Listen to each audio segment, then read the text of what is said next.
വകുപ്പിനെ വീൽചെയറിലാക്കിയതിന് പിന്നിൽ സംസ്ഥാനം ഭരിച്ചവർക്കെല്ലാം തുല്യ പങ്കുണ്ടായിട്ടും ആ പച്ച പരമാർത്ഥം മറച്ചുവെച്ചുകൊണ്ട് തെരുവിലിറങ്ങി സമരം ചെയ്യുന്ന പ്രതിപക്ഷ പാർട്ടികളുടെ മുതലക്കണ്ണീര് കണ്ട് പൊട്ടിച്ചിരിക്കുകയാണിപ്പോൾ രാഷ്ട്രീയ കേരളം. നമ്പർ 1 ആരോഗ്യ കേരളമെന്ന് ഒരു ഉളുപ്പുമില്ലാതെ പറയുന്ന അധികാര കോമരങ്ങളെ ഈ നാടിനി എന്ത് പേരിട്ടാണ് വിളിക്കുക?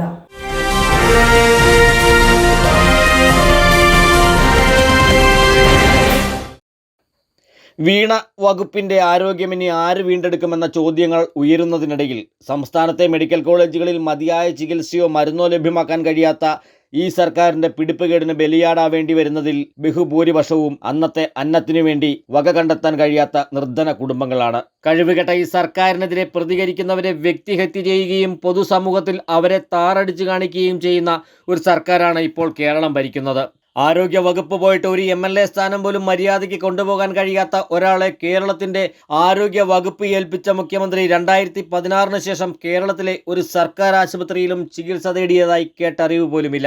അമേരിക്കയിലെ മയോ ക്ലിനിക്കിലെ ചികിത്സയിലാണ് മുഖ്യമന്ത്രി പിണറായി വിജയന് വിശ്വാസം. എന്നിരുന്നാലും ഇന്ത്യക്ക് മാതൃകയായ ആരോഗ്യ മേഖലയാണ് കേരളമെന്ന് അദ്ദേഹം വാഴ്ത്തിപ്പാടാറുണ്ട്. ബഹുമാനപ്പെട്ട മുഖ്യമന്ത്രി, താങ്കൾ എന്തുകൊണ്ടാണ് ഈ നമ്പർ 1 ആരോഗ്യ കേരളത്തിലെ ഒരു ആശുപത്രിയിലും ചികിത്സ തേടാത്തത്? സംസ്ഥാനത്തിന്റെ പൊതുഖജനാവിലെ പണമല്ലേ ആരോഗ്യ സംരക്ഷണത്തിനായി താങ്കൾ ചെലവഴിക്കുന്നത്? അത് ഇന്നാട്ടിലെ ജനത്തിന്റെ നികുതി പണമാണെന്ന വിചാരമെങ്കിലും വേണ്ടേ?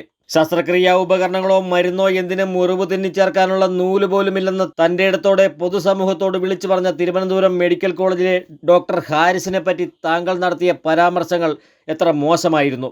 ആരോഗ്യ കേരളത്തിന്റെ ശോഭ കെടുത്തിയ പരാമർശമായിരുന്നു ഡോക്ടർ ഹാരിസിൻ്റേത് എന്ന് താങ്കൾ പറയുമ്പോൾ, ദിവസം 18 മണിക്കൂറോളം പണിയെടുക്കുന്ന, കൈക്കൂലി വാങ്ങാത്ത, ഇന്നും ഇരുചക്രവാഹനം ഓടിച്ച് മെഡിക്കൽ കോളേജിൽ വരുന്ന ഒരു ഡോക്ടർ കൂടിയാണ് ഹാരിസ് എന്ന പരമാർത്ഥം കൂടി താങ്കൾ തിരിച്ചറിയണമായിരുന്നു.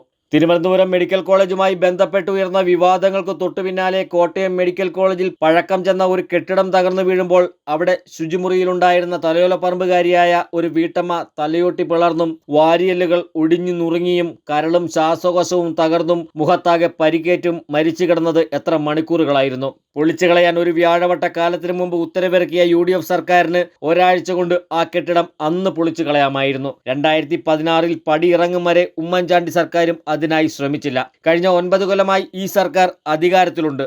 എന്തുകൊണ്ട് പൊളിച്ചു നീക്കാൻ പൊതുമരാമത്ത് വകുപ്പിനെ ചുമതലപ്പെടുത്തിയില്ല? തിരുവനന്തപുരം വിഷയത്തിലും ഇപ്പോൾ കോട്ടയം മെഡിക്കൽ കോളേജിൽ കെട്ടിടം തകർന്ന് വീട്ടമ്മ മരണപ്പെട്ടപ്പോഴും പ്രതിപക്ഷ പാർട്ടികളെല്ലാം സമരവുമായി തെരുവുകളിലും മന്ത്രിമന്ദിരങ്ങളിലും സമര കൊടുങ്കാറ്റ് അഴിച്ചുവിട്ടു. കരുണാകരൻ മുതൽ പിന്നീടിങ്ങോട്ട് AK ആന്റണി, ഉമ്മൻചാണ്ടി സർക്കാരുകളും 1970 മുതൽ 77 വരെ അച്യുതമേനോൻ സർക്കാരും ഇന്നത്തെ പ്രതിപക്ഷത്തിന് ഒപ്പമായിരുന്നില്ലേ? 60 കൊല്ലം മുമ്പ് സ്ഥാപിച്ച കോട്ടയം മെഡിക്കൽ കോളേജിന് വേണ്ടി എന്ത് വികസന പദ്ധതികളാണ് പ്രതിപക്ഷവും നടപ്പിലാക്കിയത്? കോട്ടയം മെഡിക്കൽ കോളേജ് വളപ്പിൽ മാധ്യമപ്രവർത്തകരെ കണ്ടപ്പോൾ കണ്ടമിടറിപ്പോയ തിരുവഞ്ചൂർ രാധാകൃഷ്ണനോടും ചില കാര്യങ്ങൾ ചോദിക്കാനുണ്ട്. മിസ്റ്റർ തിരുവഞ്ചൂർ രാധാകൃഷ്ണൻ, താങ്കൾ 2014 ഒന്നാം ഉമ്മൻചാണ്ടി സർക്കാരിൽ ആരോഗ്യ വകുപ്പും ജലസേചന വകുപ്പും കൈകാര്യം ചെയ്ത മന്ത്രിയായിരുന്നില്ലേ? അപകടത്തിൽ തകർന്ന് പഴയ കെട്ടിടം പൊളിച്ചു നീക്കാൻ 2013 ഉത്തരവായതല്ലേ? 2014 ആരോഗ്യ വകുപ്പ് മന്ത്രിയായപ്പോൾ എന്തുകൊണ്ട് താങ്കൾ കൂടി ഇടപെട്ട് ആ കെട്ടിടം പൊളിച്ചു നീക്കാൻ ശ്രമം നടത്തിയില്ല? ഏറ്റുമാനൂരിൽ സ്വതന്ത്രനായി മത്സരിച്ച് ജയിച്ച ജോർജ് ജോസഫ് പൊടിപ്പാറ ആർപ്പൂക്കരയിൽ മെഡിക്കൽ കോളേജ് കൊണ്ടുവരാൻ നടത്തിയ ശ്രമങ്ങൾ പഴമക്കാരുടെ മനസ്സിൽ ഇപ്പോഴുമുണ്ട്. താങ്കൾ 2 തവണ കോട്ടയത്ത് നിന്ന് വിജയിച്ചിട്ടും ആരോഗ്യ വകുപ്പ് മന്ത്രിയായിട്ടും ആ മെഡിക്കൽ കോളേജിന് വേണ്ടി എന്തെങ്കിലും ചെയ്യാൻ കഴിഞ്ഞിട്ടുണ്ടോ? MBBSന് പഠിക്കുന്ന ആൺകുട്ടികളുടെ ഹോസ്റ്റലിലെ കാഴ്ചകൾ എണ്ണി പറഞ്ഞ് മൂക്ക് പിഴിഞ്ഞ ചാണ്ടി ഉമ്മന്റെ പിതാവും ഈ കേരളത്തിൽ 2 തവണ മുഖ്യമന്ത്രിയായിരുന്നു. UDF സർക്കാരിൽ ധനകാര്യ വകുപ്പ് മന്ത്രിയുമായിരുന്നു. എന്തുകൊണ്ട് കെട്ടുറപ്പുള്ള ഒരു ഹോസ്റ്റൽ കെട്ടിടം നിർമ്മിക്കാൻ മുൻകൈയെടുത്തില്ല? കേരളത്തിൽ ആഭ്യന്തര വകുപ്പ് അടക്കം കൈകാര്യം ചെയ്ത രമേശ് ചെന്നിത്തല 2 തവണ കോട്ടയത്തിന്റെ MP ആയിരുന്നല്ലോ. കോട്ടയം മെഡിക്കൽ കോളേജിന് വേണ്ടി പറയത്തക്ക എന്ത് വികസനം കൊണ്ടുവന്നു എന്ന് ഒന്ന് പറയാമോ? വിവിധ കോൺഗ്രസ് സർക്കാരുകളിലും അടിയന്തരാവസ്ഥ കാലത്തെ അച്യുതമേനോൻ സർക്കാരിലും പിന്നീട് കരുണാകരൻ, ആന്റണി, ഉമ്മൻചാണ്ടി സർക്കാരുകളിലും കോൺഗ്രസിന്റെയും NDPയുടെയും പ്രതിനിധികളായി KP Ramachandran Nair, P Sankaran, Adoor Prakash, VS Shivakumar, Thiruvanchoor Radhakrishnan തുടങ്ങി എത്രയെത്ര വകുപ്പ് മന്ത്രിമാർ ഉണ്ടായിരുന്നു.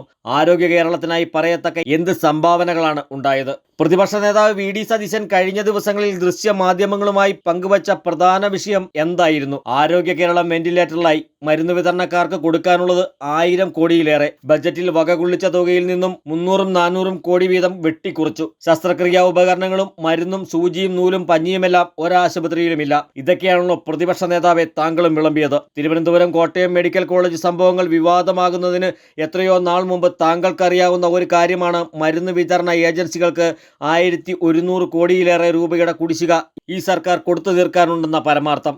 മാധ്യമപ്രവർത്തകർ അന്നും ഇവിടെ ഉണ്ടായിരുന്നില്ലേ? താങ്കൾ ഇക്കാര്യം പറയാൻ എപ്പോഴെങ്കിലും ഒരു പത്രസമ്മേളനം വിളിച്ചിട്ടുണ്ടോ? അപ്പോൾ പിന്നെ ഞങ്ങൾ താങ്ങി നിർത്തിയിരിക്കുന്ന ആരോഗ്യ കേരളത്തിന്റെ കാലുകൾ പിണറായി സർക്കാർ ഊരിയെടുത്തു എന്ന അർത്ഥത്തിൽ പ്രതികരിക്കണോ? 1949 രൂപം കൊണ്ട തിരുക്കൊച്ചി സംസ്ഥാനത്തിന്റെ ഭരണകാലത്ത് 1954 വരെ ആരോഗ്യ മേഖലയിൽ വികസനം നടന്നു എന്നത് യാഥാർത്ഥ്യമാണ്. 1957 മുതൽ പിന്നീട് മാറി മാറി ഒരു സർക്കാരും കേരളത്തിന്റെ ആരോഗ്യ മേഖലയ്ക്ക് ഒരു സംഭാവനയും ചെയ്തിട്ടില്ല. ആ പഴയ കാലത്തേക്ക് തിരിഞ്ഞു നോക്കുകയാണ് A to Z news Malayalam 24. ആ ചരിത്ര വഴികളിലേക്ക് നമുക്കൊന്ന് സഞ്ചരിക്കാം. 1951 തിരുവനന്തപുരം മെഡിക്കൽ കോളേജ് പ്രവർത്തനം ആരംഭിച്ചത്. 1948 തിരുവിതാംകൂർ രാജപ്രമുഖൻ ശ്രീ ചിത്തിര തിരുനാൾ ബാലരാമവർമ്മ ഇതിനായി ഒരു കമ്മിറ്റിയെ നിയോഗിച്ചു. പിന്നീട് ഡോക്ടർ C.O. കരുണാകരനെ നിർമ്മാണ മേൽനോട്ടത്തിന്റെ സ്പെഷ്യൽ ഓഫീസറായി നിയമിച്ചു. 1950 ജനുവരി 26 ശ്രീ ചിത്തിര തിരുനാൾ മഹാരാജാവ് മെഡിക്കൽ കോളേജിന് തറക്കല്ലിട്ടു. മുംബൈയിൽ നിന്നുള്ള J.A. റിച്ചി എന്ന കമ്പനിക്കായിരുന്നു നിർമ്മാണ ചുമതല. 1951 ആദ്യ ബാച്ചിന്റെ ഉദ്ഘാടനം പ്രധാനമന്ത്രി ജവഹർലാൽ നെഹ്റു നിർവഹിച്ചു. ആരാധകരെ അഭിസംബോധന ചെയ്യുന്നതിനിടയിൽ ഇരുമ്പ് മറയിൽ തട്ടി കൈമുറിഞ്ഞ അദ്ദേഹമായിരുന്നു ആദ്യ ഔട്ട് പേഷ്യന്റ്. ഡോക്ടർ കേശവൻ നായരുടെ നേതൃത്വത്തിലുള്ള മെഡിക്കൽ സംഘമാണ് നെഹ്റുവിന്റെ മുറിവിൽ തുന്നലിട്ടത്. 1952 കുട്ടികൾക്കും സ്ത്രീകൾക്കുമായുള്ള അവിട്ടം തിരുനാൾ ആശുപത്രിയുടെ ഉദ്ഘാടനം ഇന്ത്യയിലെ ആദ്യ വനിതാ ആരോഗ്യ വകുപ്പ് മന്ത്രി രാജകുമാരി അമൃത് കൗർ നിർവഹിച്ചു. നഴ്സിംഗ് സ്കൂളിന്റെ പ്രവർത്തനം തിരുവിതാംകൂർ മഹാറാണിയായിരുന്ന സേതുലക്ഷ്മിബായിയും ഉദ്ഘാടനം ചെയ്തു. 1963 ഇത് നഴ്സിംഗ് കോളേജ് ആയിരുന്നു. 1958 സ്ഥാപിച്ച ക്യാൻസർ സെന്റർ 1978 ഇന്ത്യയിലെ മികച്ച ഇൻസ്റ്റിറ്റ്യൂട്ടായി കേന്ദ്ര സർക്കാർ പ്രഖ്യാപിച്ചു. 139 ഏക്കറുകളിലായി പരന്നുകിടക്കുന്ന ഇന്നത്തെ മെഡിക്കൽ കോളേജ് പരിസരം മുമ്പ് പാടശേഖരങ്ങളാലും തെങ്ങുംതോപ്പുകളാലും മനോഹരമായിരുന്നു. 1957 കോഴിക്കോട് നഗരത്തിൽ നിന്നും 8 കിലോമീറ്റർ ദൂരത്തിലായി കേരളത്തിലെ രണ്ടാമത്തെ മെഡിക്കൽ കോളേജ് സ്ഥാപിച്ചത്. 270 ഏക്കർ ഭൂമിയിൽ 1 കിലോമീറ്റർ അധികം നീളത്തിൽ ഇത് വ്യാപിച്ചു കിടക്കുകയാണ്. 1957 മെയ് 29 അന്നത്തെ കേരള ഗവർണർ B. രാമകൃഷ്ണ റാവു തറക്കല്ലിട്ടു. 57 ആഗസ്റ്റ് 5 ആരോഗ്യ വകുപ്പ് മന്ത്രി A.R. മേനോൻ ഉദ്ഘാടനം നിർവഹിച്ചു. മലബാർ മേഖലയിലെ ഒരേ ഒരു മെഡിക്കൽ കോളേജാണിത്.